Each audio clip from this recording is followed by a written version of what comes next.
আল্লাহ ডেকে বললেন, গোলাম আমি জীবন বানালাম, মরণ বানালাম, জীবন মরণের মাঝখানে বানালাম রুহু। এই রুহু থাকলে তুমি জিন্দা, রুহুটা না থাকলে তুমি হয়ে যাও মুর্দা। এই যে মিজানুর রহমান আজারি কথা বলতেছে, হাসে, হাত নাড়ে, কথা বলে, কারণ রুহু আছে। এই রুহুটা বের হয়ে গেলে লাশ হয়ে পড়ে যেতে হবে। চিল্লায় বলেন ঠিক কিনা? মক্কার কাফিররা বলল, আব্দুল্লাহর বেটা মুহাম্মদ, রুহু কাকে বলে আমাদের বলো। রুহু দেখতে কেমন, কেমন করে দেহের মধ্যে রুহু ঢুকে, কেমন করে রুহুটা দেহ থেকে উড়াল দেয়। এই রুহুর ব্যাপারে তথ্য দিতে পারলে কালিমা পড়ে সবাই মুসলমান হয়ে যাব। আপনারা রুহু দেখছেন কেউ? আপনার দাদা যে মারা গেল, বাবা যে মারা গেল, রুহুটা যে উড়াল দিল, দেখছেন?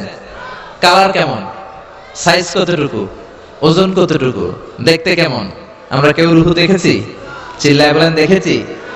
বিশ্বনবীরে বলা হলো, আব্দুল্লাহর বেটা মুহাম্মদ, রুহু কারে বলে যদি বলতে পারো কালিমা পড়বো।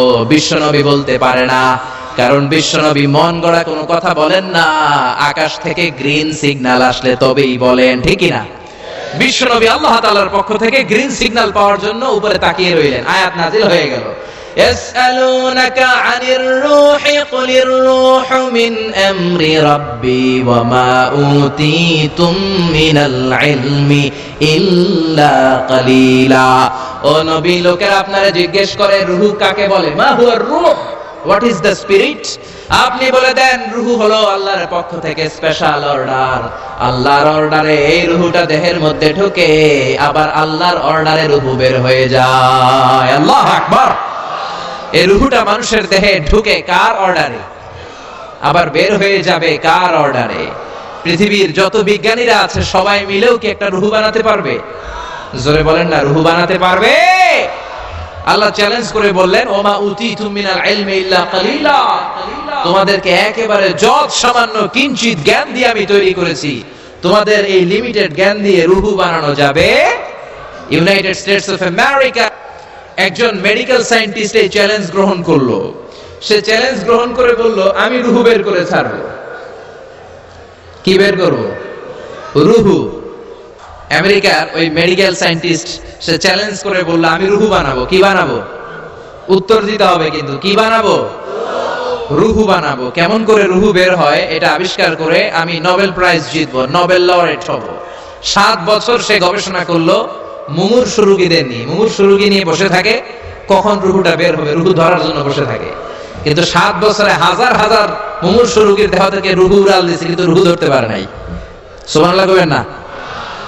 আচ্ছা, এইবার তার মাথায় একটা চিন্তা আসলো, না এই পন্থায় হাঁটলে তো হবে না, আমি একটা কাজ করি, বুলেট প্রুফের গ্লাস দিয়ে একটা ছোট্ট গ্লাসের রুম বানাই, ওই গ্লাসের ভেতরে মুমূর্ষু রোগী ঢুকায় দিব। বুলেট প্রুফ চিনেন তো? মানে গুলি মারলেও গুলি ঢুকবে না। আমাদের মাননীয় প্রধানমন্ত্রী, রাষ্ট্রপতি মহোদয়, ওনারা যে গাড়িগুলো চালায় এগুলো কিন্তু বুলেট প্রুফ, জানেন? গুলি মারলে গুলি ঢুকে না। তো উনি বুলেট প্রুফ গ্লাস দিয়ে, টেম্পার্ড গ্লাস দিয়ে ছোট্ট একটা রুম বানালেন, কাচের গ্লাস। উনি মনে মনে ভাবলেন, মুমূর্ষু রোগী যদি এই কাচের গ্লাসের ভেতরে ঢুকাই, যেহেতু বুলেট প্রুফ, কিছু ঢুকেও না, বাইরে হয় না, রুহু বাইরে কেমনে দেখি। তো কাচের গ্লাস বানিয়ে তার টিমের সবাইকে বলল, আইসিইউ থেকে একটা মুমূর্ষু রোগীকে ধরে আনো, আজকে আমি রুহু ধরে ছাড়ুম।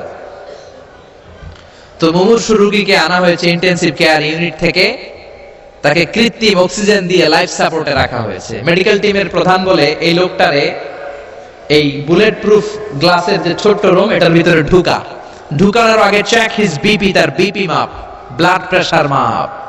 তো মেপে দেখে ঠিক আছে। ওজন মাপ, বলে ওজন মাপা হলো, ওজন হচ্ছে 80 কেজি, 80 কিলোগ্রাম। কত কেজি? 80। সবাই বলেন কত কেজি? 80।